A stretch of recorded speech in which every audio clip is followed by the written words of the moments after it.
The first thing inflation takes from you isn't money. It's time. Time you don't notice slipping away when prices rise quietly. Time you can't get back once the damage is done. And here's the uncomfortable part.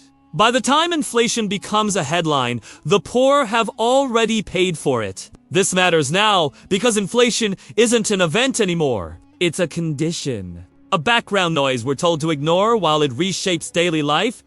Groceries cost more. Rent resets higher. Transport, healthcare, education, all up. But the impact isn't evenly shared.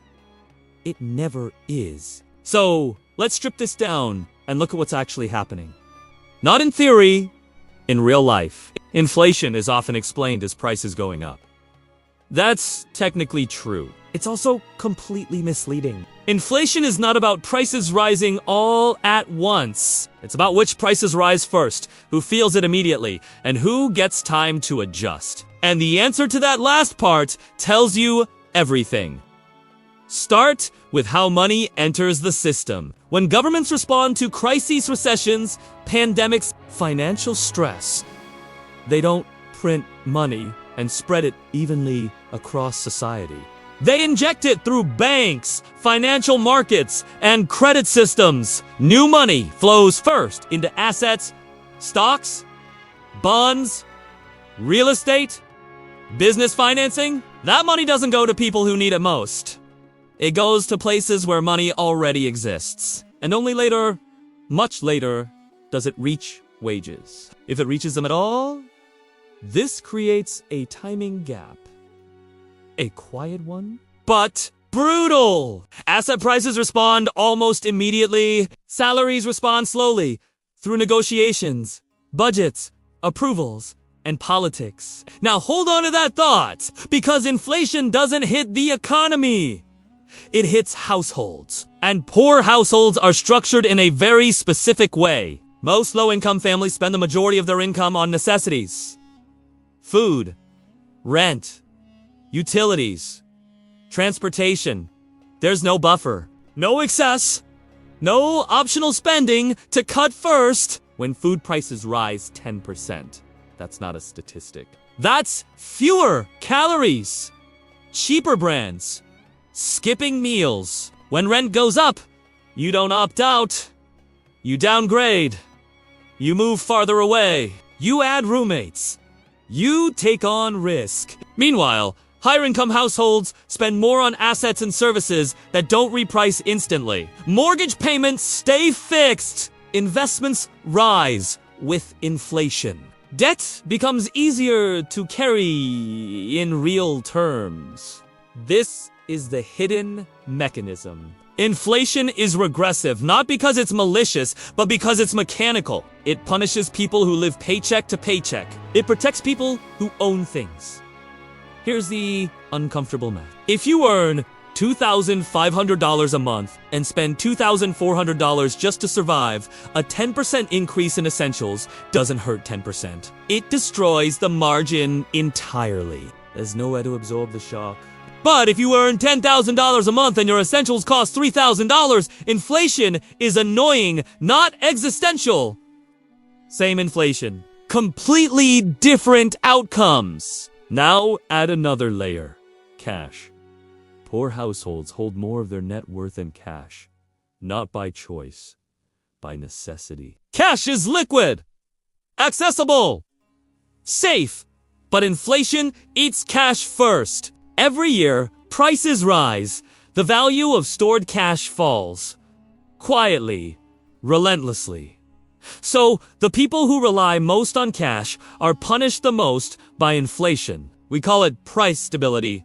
But for many, it feels like a leak they can't plug. Now, let's talk about wages, because this is where the story turns. Wages are sticky. They move slowly. Employers resist raising them. Governments debate them. Unions negotiate them. Inflation, meanwhile, doesn't wait. By the time wages adjust, purchasing power has already been lost. And for lower-income workers, raises often lag inflation entirely. Sometimes permanently. This is why inflation hits the poor first and recovers last. But the irony doesn't stop there. Public messaging during inflation often sounds the same. Everyone needs to tighten their belts. We all have to make sacrifices. This affects us all. It sounds fair. It isn't. Because sacrifice assumes flexibility. If your budget already runs on essentials, there's nothing left to sacrifice. You can't cut what you don't have. And while households adjust painfully, asset owners often benefit. Stocks rise with inflation expectations. Property values increase. Debt burdens shrink in real terms. Inflation quietly transfers wealth from people who work for money to people whose money works for them. No conspiracy required. Just structure. Now, zoom. Inflation also changes behavior. And this is where long-term damage begins. When prices rise unpredictably, people make shorter-term decisions. They save less. They plan less. They prioritize survival over strategy. That's rational. But over time, it traps people in reaction mode. Inflation doesn't just reduce purchasing power, it compresses time horizons. Meanwhile, people with buffers do the opposite. They buy assets early. They lock in fixed-rate debt. They position for the future. Same inflation, two entirely different responses. And here's the quiet absurdity. The people most affected by inflation are often told they're bad with money, as if budgeting can fix a systemic erosion, as if discipline can outpace rising prices. That narrative is convenient. It shifts responsibility downward. It ignores that inflation is not a personal failure. It's a macroeconomic condition with uneven consequences. Historically, this pattern repeats. In the 1970s, inflation surged. Real wages stagnated.